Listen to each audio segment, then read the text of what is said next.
Boa tarde, queridos. Boa tarde, querido irmão, querida irmã, querido amigo que nos acompanha aí todos os sábados à tarde em nossa live profética.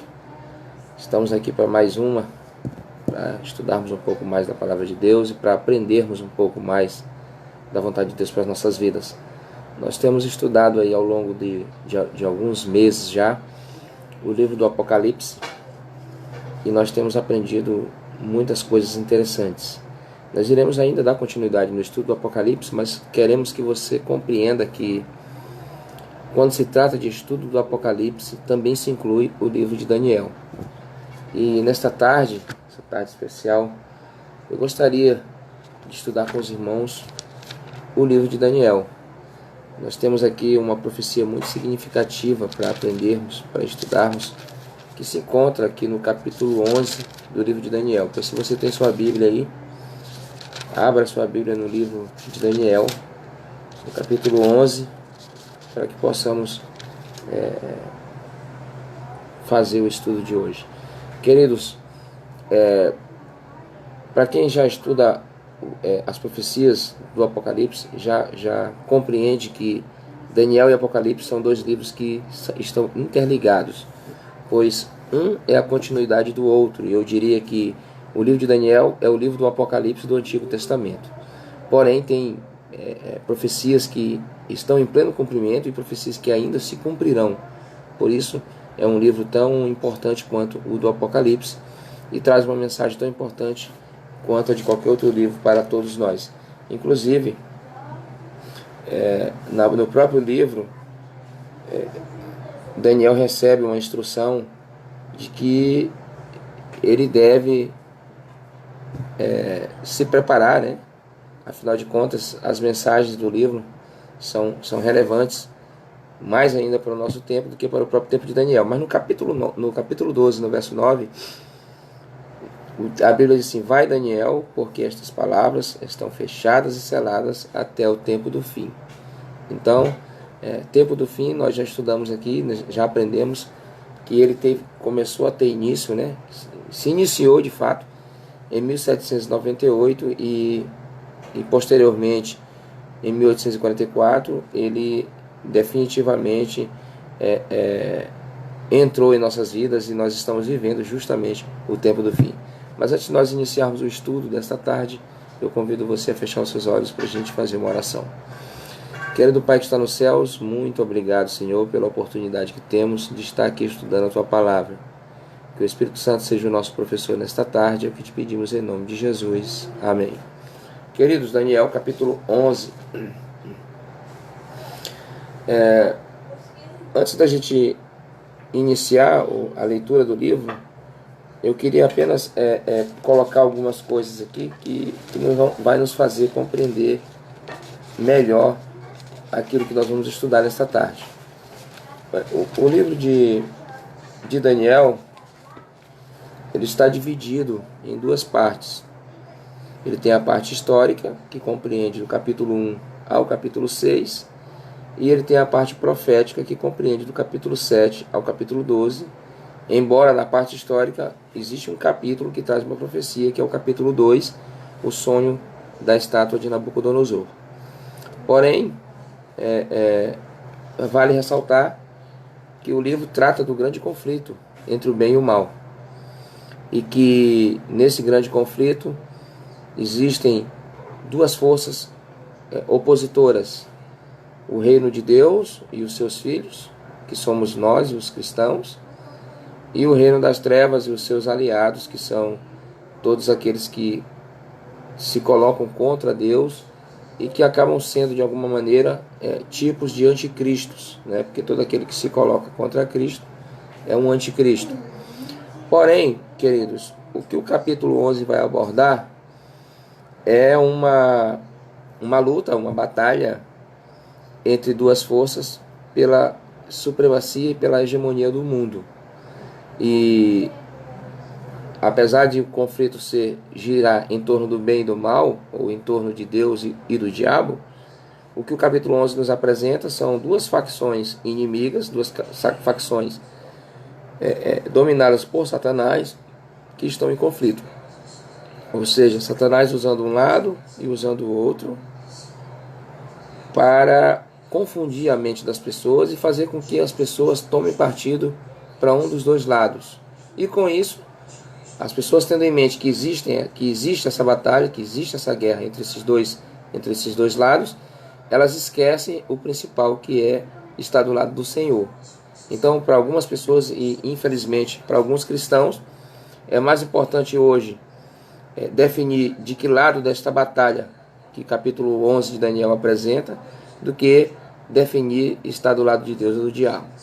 E lembrando, tomar partido para um lado ou para o outro é tomar partido para o lado de Satanás, de qualquer maneira. Não há uma opção melhor do que essa. Mas, irmão, do que é mesmo que você está falando?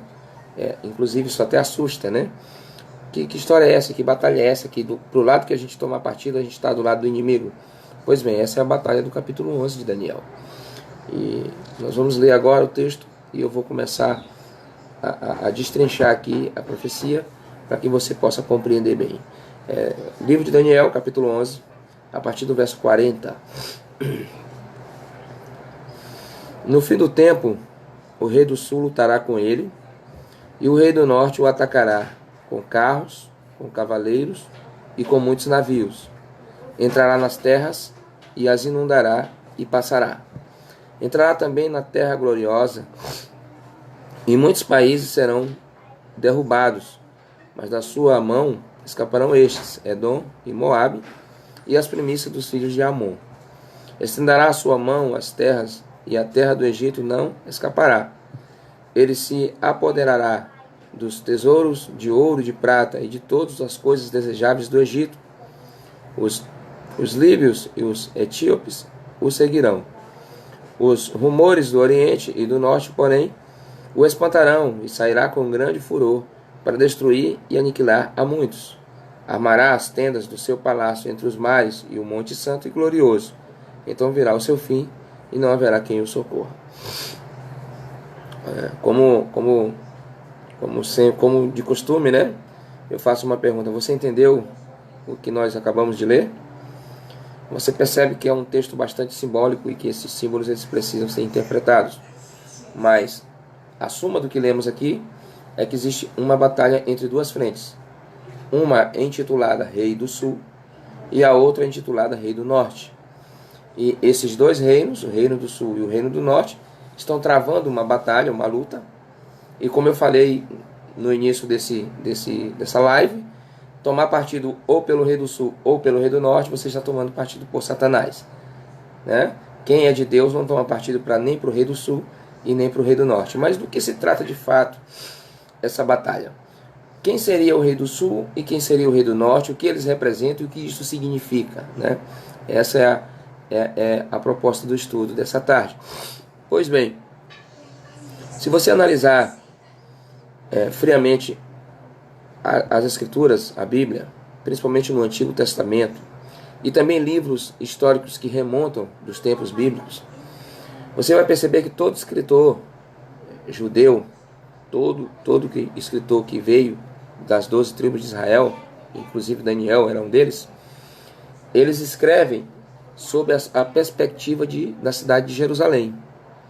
Então, para o judeu, né, e para o israelita, tudo no mundo gira em torno de Jerusalém, pois Jerusalém é o centro do mundo, é a capital do planeta Terra.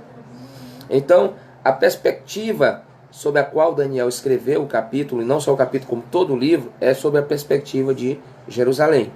Então, quando ele fala Rei do Sul e Rei do Norte, já subentende-se que ele está tratando de alguém que está ao sul de Jerusalém e alguém que está ao norte de Jerusalém.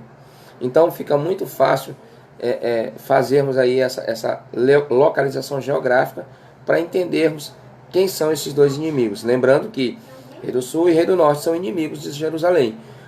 O Rei do Sul ele é intitulado Rei do Sul por atacar Jerusalém pelo sul. E o Rei do Norte, obviamente, por atacar Jerusalém pelo norte. Mas, nos tempos de Daniel, quem seria o Rei do Sul e o Rei do Norte? Eis a questão. Quando a gente vai à história e recorre à história para poder identificá-los, nós compreendemos que todas as vezes que Jerusalém era atacada pelo Egito, o Egito atacava pelo sul. Logo, o Egito seria o rei do sul. Todas as vezes que Jerusalém era atacada pelo norte, era por Babilônia que ela era atacada. Então Babilônia é o rei do norte. Então, em primeira instância, nós já temos aqui o rei do sul como Egito e o rei do norte como Babilônia. Agora, vale ressaltar que a profecia do capítulo 11, ela está dentro de um contexto amplo que vem do capítulo 10, 11 e 12. O livro ele está dividido em capítulos e versículos, mas isso foi uma divisão mais contemporânea, mais para os nossos dias, pois muitos de nós sabem, e quem não sabe vai saber agora, quando a Bíblia foi escrita, ela não tinha essas subdivisões de capítulos e versículos, ela é escrita como um todo. E logo, a profecia do capítulo 10, 11 e 12 é uma só, do livro de Daniel.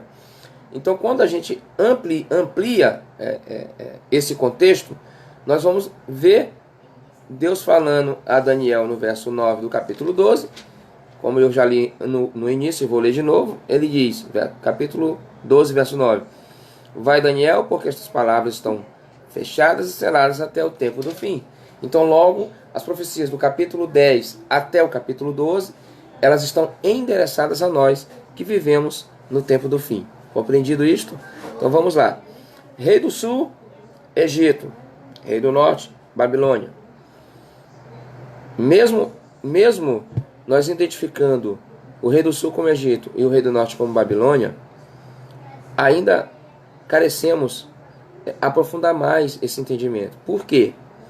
Primeiro porque se está se tratando dos nossos dias, nós já teríamos um problema, pois Babilônia não existe. Não existe mais.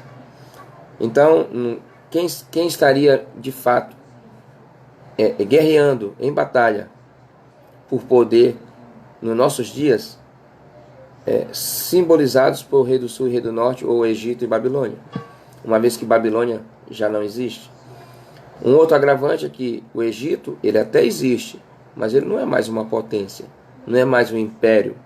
E quando se trata de Rei do Sul e do Rei do Norte, se trata de dois impérios mundiais que estão a guerrear. Para que a gente compreenda melhor o significado de tudo isto, nós temos que recorrer às informações que estes próprios impérios nos trazem. Ou seja, para eu saber quem o Egito representa em nossos dias, eu preciso recorrer às filosofias e à política egípcia para poder compreender, de acordo com as características que serão dadas, quem estaria sendo representado pelo Rei do Sul nos nossos dias. A mesma coisa vale para a Babilônia. A Babilônia não existe, mas existe algum poder atualmente nos nossos dias que é representado por Babilônia e que tem as mesmas características de Babilônia. Inclusive, nós podemos ver até algumas coisas do Antigo Testamento sendo repetidas no livro do Apocalipse. Por exemplo, Jeremias ele faz um clamor acerca de Babilônia quando ele diz para o seu povo: sai dela, povo meu, para que não sejas cúmplice dos seus flagelos. Jeremias escreveu isso no capítulo 51. Já em Apocalipse 18, no verso 4, você vai encontrar o mesmo apelo, o mesmo sai dela, povo meu. Ou seja, mostrando que a Babilônia de Apocalipse 18, ela é atual, ela está nos nossos dias e ela é apenas uma tipologia, ou seja, ela é o antítipo do que foi a Babilônia do passado. Então, como é que nós vamos conseguir de fato compreender isto? Bom, o escopo já está dado, o esboço está dado. Nós estamos tratando de uma batalha entre um poder que é representado pelo Egito, que é o rei do sul, e um poder representado pela Babilônia, que seria o rei do norte. Como eu disse, para identificar quem seria o Egito nos nossos dias, basta recorrer às características do próprio Egito nos tempos de Daniel, ou nos tempos bíblicos, para ser melhor e mais enfático. Pois bem, que nação melhor representaria hoje o Egito? Bom, quando a gente recorre à Bíblia para entender as filosofias e a religião e a política egípcia, nós vamos ver uma batalha entre um profeta de Deus, Moisés, e um faraó egípcio. E nessa batalha, o faraó, ele se coloca contra Deus, lutando contra os filhos de Deus que estavam no Egito. Você vai lembrar que José foi levado escravo para o Egito, e lá no Egito ele se desenvolveu e cresceu, e ali ele se tornou um governador, interpretou os sonhos do faraó, salvou a humanidade de uma grande escassez de alimentos que sucumbiria o mundo por 7 anos. E, enfim, ao final de tudo isto, ele consegue trazer Jacó, seu pai, com todos os seus irmãos, para viver no Egito. E aí nós sabemos que o povo de Deus no Antigo Testamento era representado pelas 12 tribos de Israel, que são os 12 filhos de Jacó. Então essas 12 tribos, elas crescem no Egito. Depois de muitos anos, se tornam escravos no Egito, né? E chega até os tempos de Moisés, em que Deus pede para que o povo saísse do Egito, para que devolvesse a Deus a verdadeira adoração que havia sido esquecida por anos e anos de cativeiro no Egito. E quando Moisés confronta o faraó diz: quem é Deus para que eu possa libertar o povo? Eu não conheço nenhum Deus. E nestas palavras do faraó, nós concluímos, obviamente, que se trata aí de uma manifestação ateísta, pois coloca em xeque a existência de Deus. Quem é Deus? Que Deus é esse? Eu não conheço nenhum Deus. E lógico, quando a gente vai para o capítulo 11 do Apocalipse, nós vamos ver a Bíblia tratando da Revolução Francesa. E lá tem coisas importantíssimas para a gente poder ver. Vá comigo em Apocalipse, capítulo 11, para que você veja algumas coisas impressionantes aqui no capítulo 11. Aqui trata de um conflito estabelecido pelo rei do sul, que nesse caso agora nós já sabemos que se trata do ateísmo. No auge da Revolução Francesa, a França, ela declarou não haver Deus, declarou que não existiria Deus, e com isso foi estabelecida então uma imagem, a razão, uma mulher, uma estátua, uma deusa chamada deusa da razão, que colocaria a fé e o Deus da fé debaixo dela. Ou seja, para os franceses da época da Revolução Francesa, Deus não existiria e nós tínhamos que esquecer essa coisa de fé e viver apenas pela razão, sermos racionais.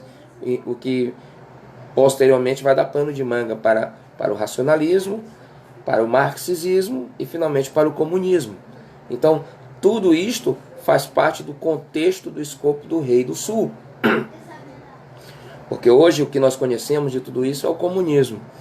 E o comunismo é uma bandeira que defende as mesmas ideologias que defendia Karl Marx e as mesmas ideologias que defendia a França no auge da Revolução Francesa, que é a não existência de Deus, é a exclusão de Deus da vida humana. Inclusive essa semana a gente recebeu uma notícia, acho que foi ontem ou foi antes de ontem, em que o governador de São Paulo decidiu tirar o nome de Jesus Cristo de todos os livros didáticos das escolas públicas do estado de São Paulo, a pedido de, sabe de quem? Isso mesmo, a pedido da China, o maior país comunista que nós temos hoje no mundo. Então, isso aí deixa muito mais claro para você que o que eu estou falando aqui não são invenções da minha mente, mas eu estou trabalhando aqui com fatos que se comprovam, que a Bíblia está mostrando para nós que ela já estava adiantada, anos-luz à nossa frente, pois ela já tinha o conhecimento de tudo isso que está acontecendo hoje em nossos dias. O capítulo 11 de Apocalipse, basicamente, ele vai tratar sobre isso, né? Sobre essas questões. E aqui no verso do capítulo 11, deixa eu só encontrar aqui para a gente poder falar um pouco mais para que você entenda. Capítulo 11 de Daniel,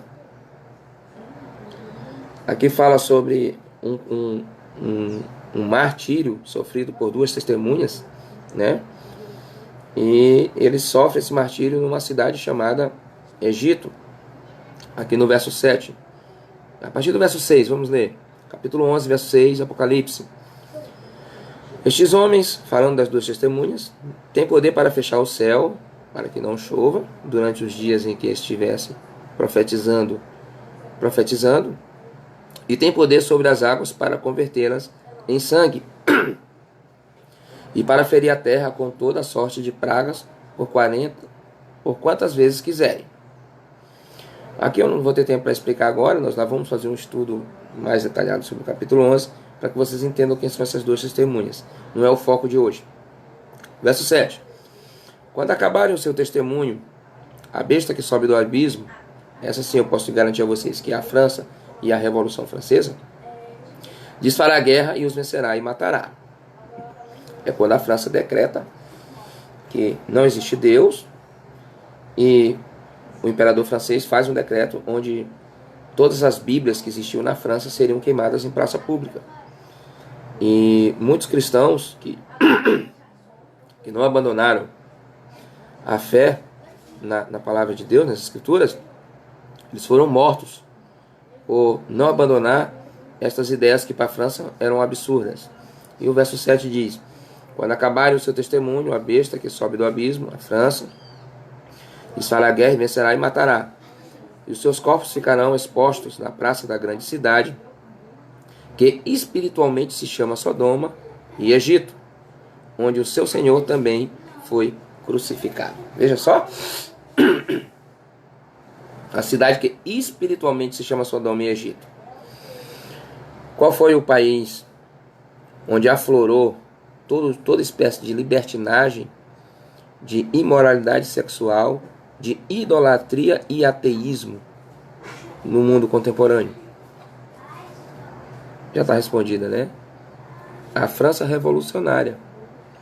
A França do século XVIII,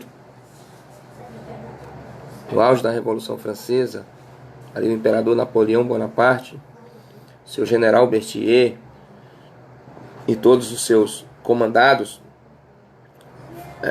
a França naquele momento abriu uma guerra contra a religião, contra a Bíblia, contra a fé e contra Deus. Porque guerrear contra os filhos de Deus e contra a palavra de Deus é guerrear contra Deus. E as duas testemunhas do capítulo 11 nós vamos ainda estudar e nós vamos perceber que se trata... Pegar água lá para mim. Rápido. Que se trata do Antigo Testamento e do Novo Testamento. E foi contra a Bíblia que a França fez uma guerra. E aí você percebe claramente qual é o espírito que estava por trás da besta do abismo, no capítulo 11 de Apocalipse. É isso mesmo, pode voltar agora para Daniel. Vou beber só um pouco de água.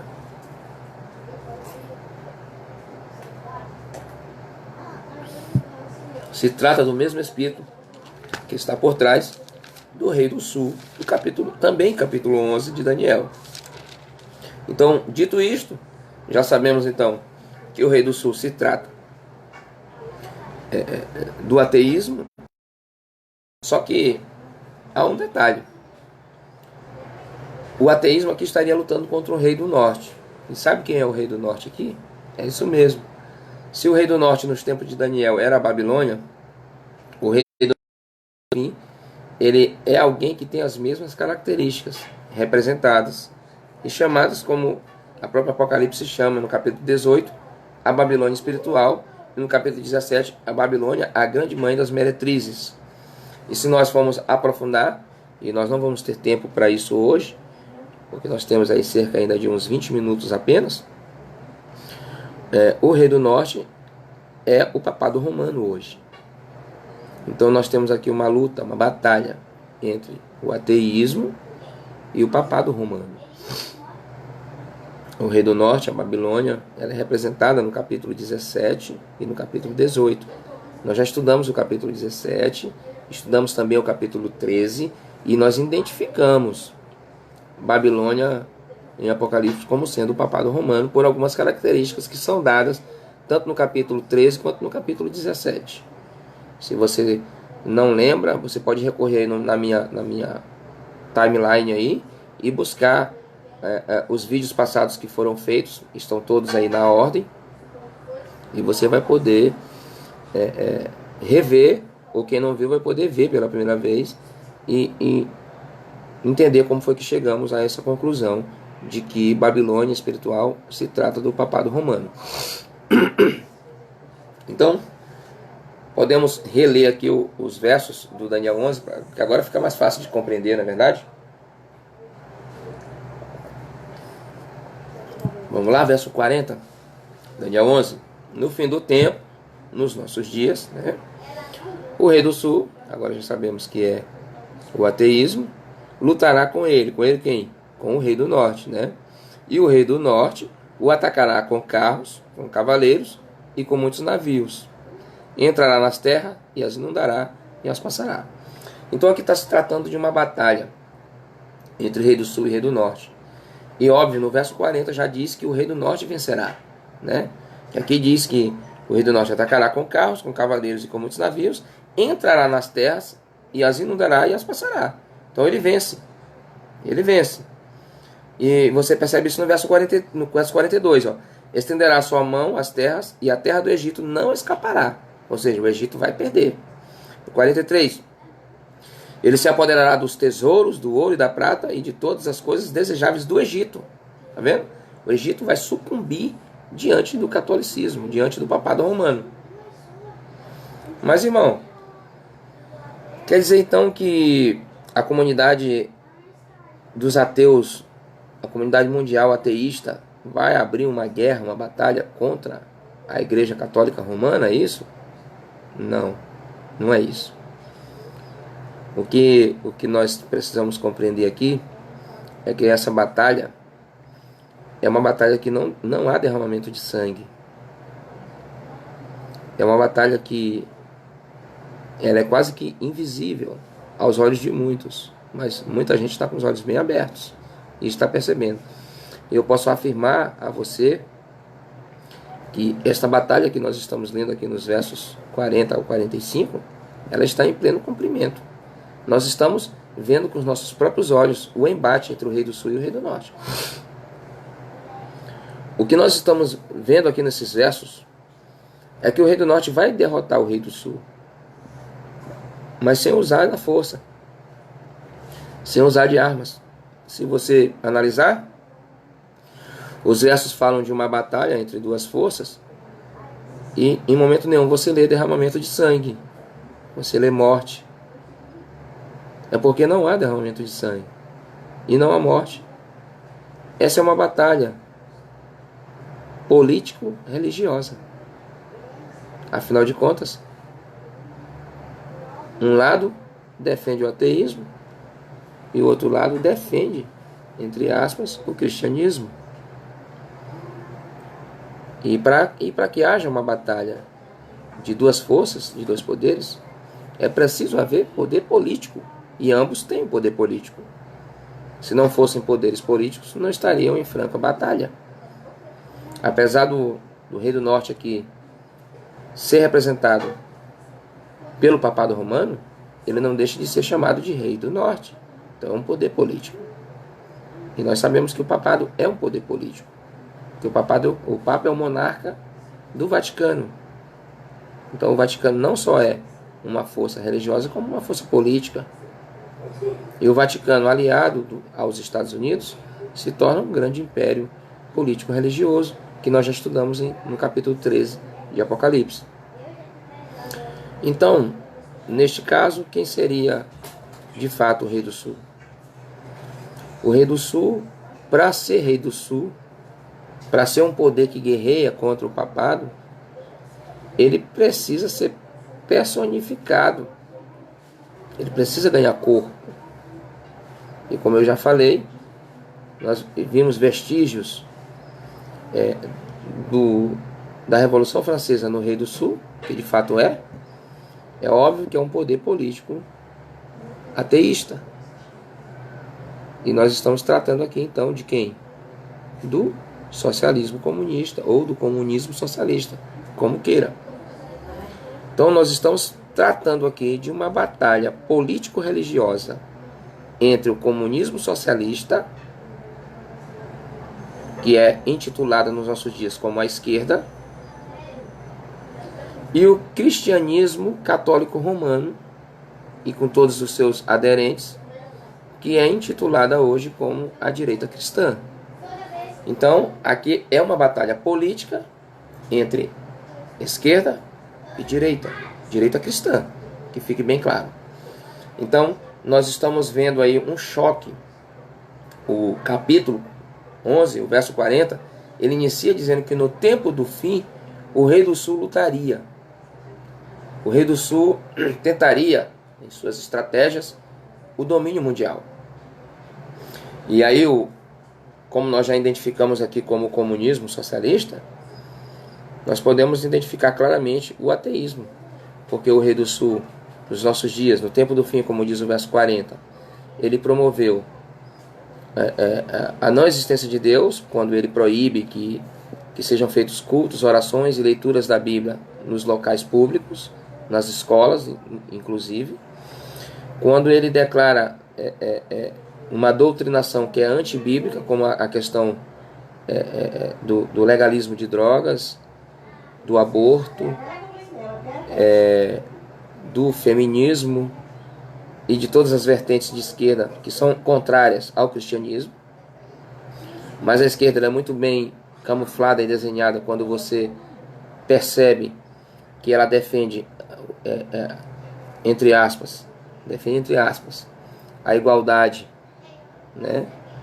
Que as pessoas deviam viver em igualdade, que deveria se acabar com a desigualdade social, né? A esquerda supostamente olha para os pobres, para os fracos, para os oprimidos. E há quem diga, na esquerda há quem diga que Jesus Cristo era de esquerda, porque Jesus Cristo defendia essas frentes, né? E Jesus Cristo jamais se envolveu com política. E Jesus trabalhou por aquilo que era justo, por aquilo que era certo. E por ser certo e por ser justo.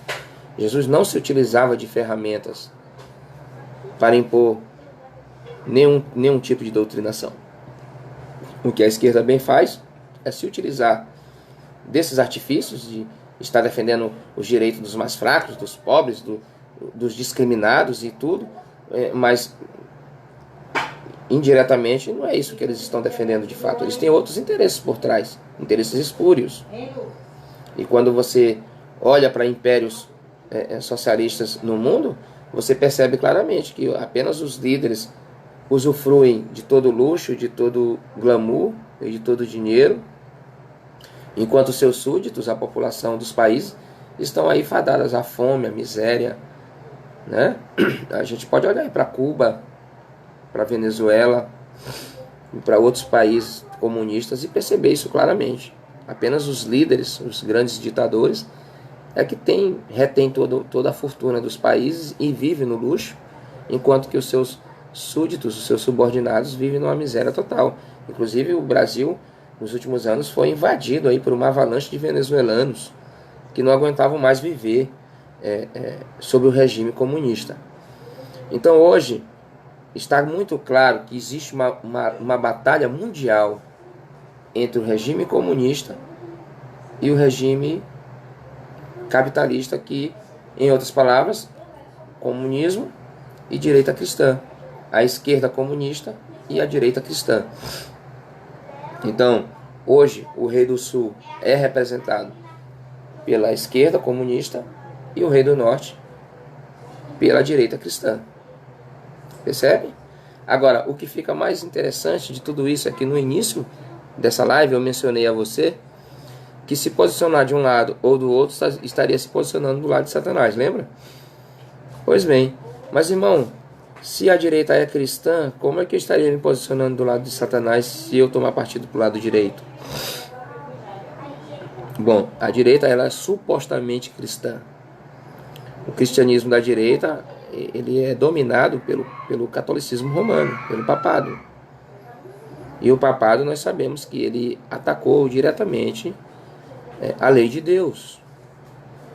O catecismo romano, ele traz alterações bruscas nos 10 mandamentos. E nós entendemos claramente que dentro dessa batalha, dentro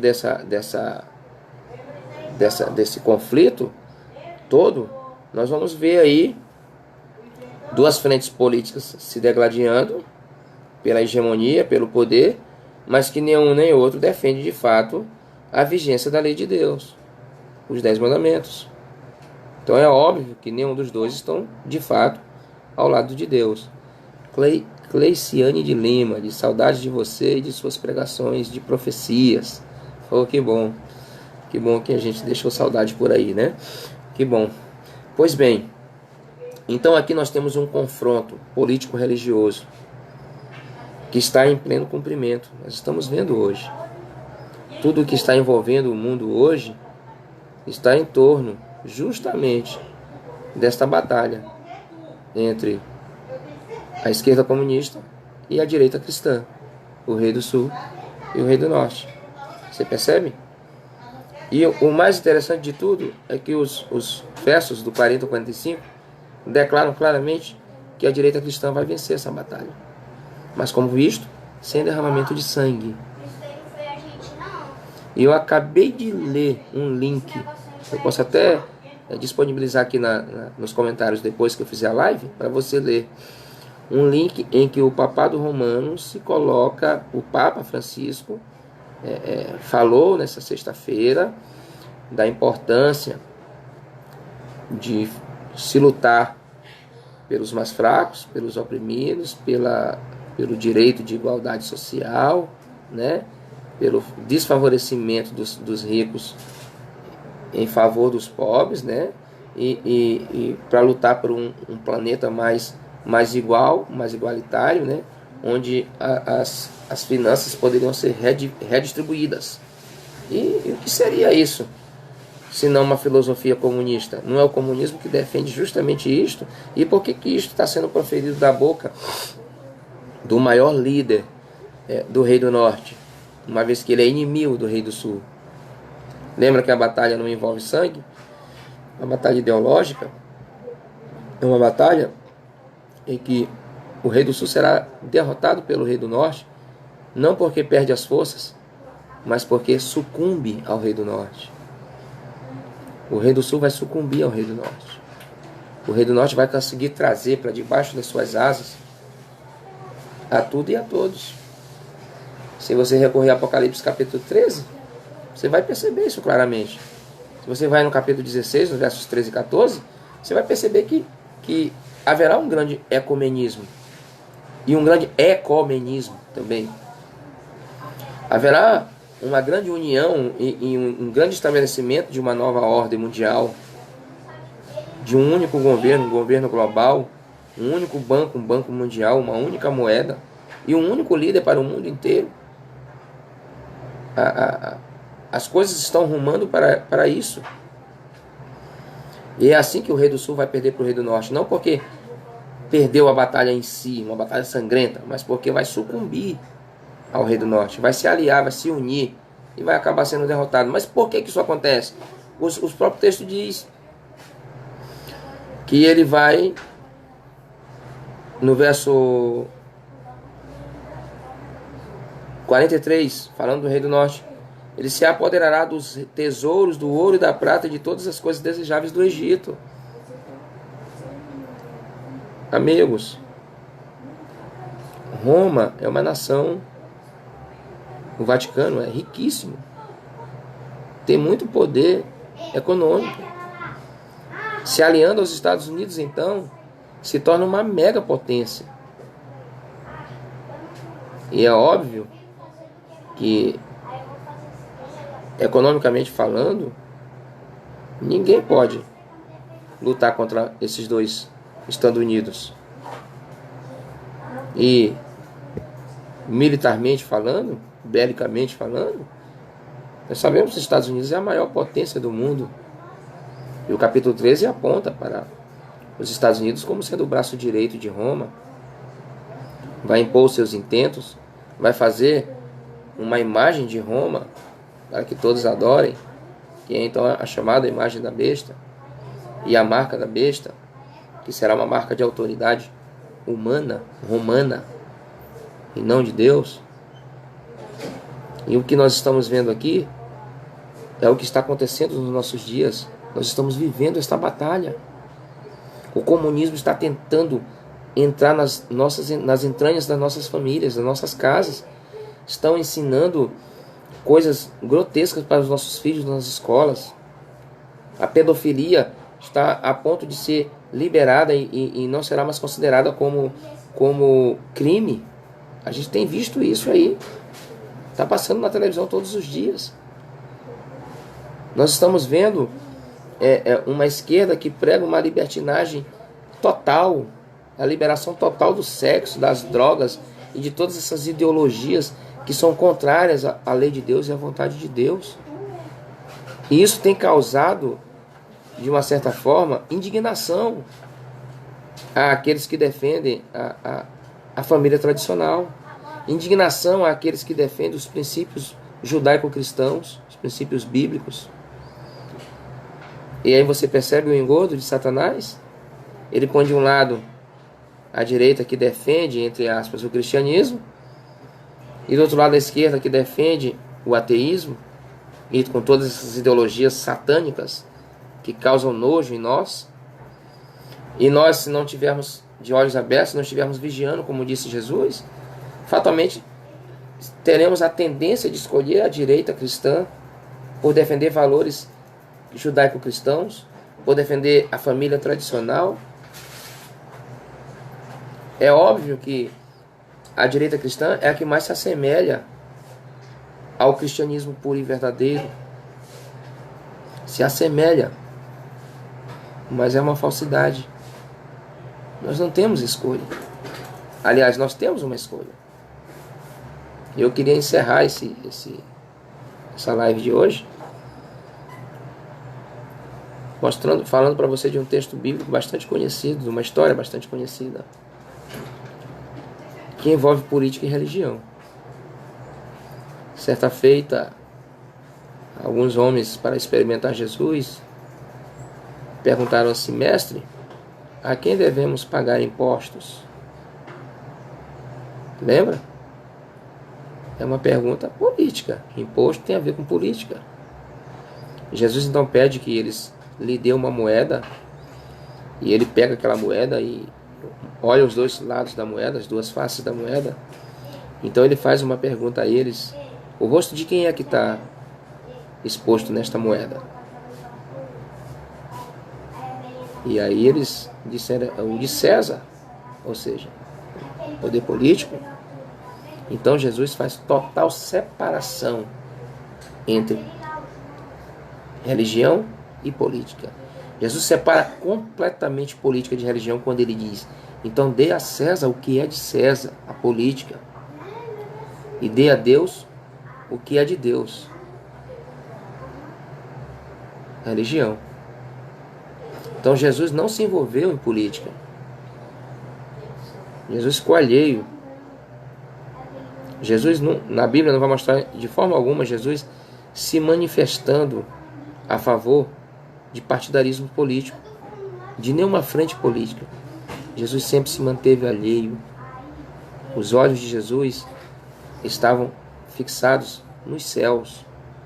A única coisa que Jesus queria fazer aqui nessa terra era cumprir a sua missão de salvar pessoas, salvar almas, morrer pelo pecador, para que esse tivesse direito à salvação. De forma alguma ele defendeu partidarismos políticos. E aqui nós estamos já concluindo essa live e mostrando para você claramente que nós temos que tomar uma decisão em nossas vidas. Ou nós vamos ficar do lado dos políticos aí e lutando por uma coisa que nunca terá fim, que a corrupção ela só terá fim quando Jesus voltar a esta terra. Ou a gente fica do lado de Deus, do lado de Jesus, se interessando pelas coisas do céu e se interessando em salvar almas para o reino de Deus. Afinal de contas, foi para isso que nós fomos chamados. Fomos chamados para sermos sacerdotes reais, pregadores do Evangelho, ministros de Cristo aqui na terra, para a salvação de almas. Pastor Zacarias Maurício, rapaz, olha aqui que maravilha, rapaz. Nós estamos sendo aqui contemplados com a presença do nosso ilustre pastor Zacarias, pastor ali da Missão Sul Maranhense, que comanda ali o distrito de Presidente Dutra, né? Estive com ele aí, trabalhei com ele por um bom tempo. É um grande homem de Deus, um dos maiores amigos que eu fiz aí nessa estrada aí de missionária por onde eu trilhei, né? Pois bem, queridos, nós chegamos ao fim do nosso estudo e o apelo que eu faço a você nesta tarde é que você tome partido pelas coisas de Deus. Esqueça política, esqueça partidarismos. Isso aí não vai levar a lugar nenhum, só vai levar à perdição. Fique do lado de Deus, defenda o que é justo, o que é correto, o que é certo, mas pelo prisma de Jesus Cristo e não pelo prisma de políticos, ainda que sejam de direita cristã, mas que olhe para Jesus Cristo e lute pela causa de Jesus Cristo, que você tem uma coroa a receber. Que Deus te abençoe nesta tarde e que nós possamos juntos adentrarmos o reino dos céus naquele grande dia quando o Senhor voltar nas nuvens dos céus. Vamos orar? Querido Pai que está nos céus, nós te agradecemos, meu Pai, pela oportunidade de estudarmos a Tua Palavra. Que o Senhor possa abençoar cada pessoa aqui presente, cada pessoa que acompanhou esse estudo, e que as pessoas que também ainda irão assistir, que ainda irão ver essas lives, para que o Teu poder seja derramado sobre essas pessoas, e que logo, logo, na Sua volta, possamos estar todos reunidos contigo. Fique conosco, perdoe os nossos pecados, são as bênçãos que nós te rogamos no nome santo de Jesus. Amém, Senhor. É isso aí, próximo sábado tem mais a partir das 15 horas. Que Deus te abençoe.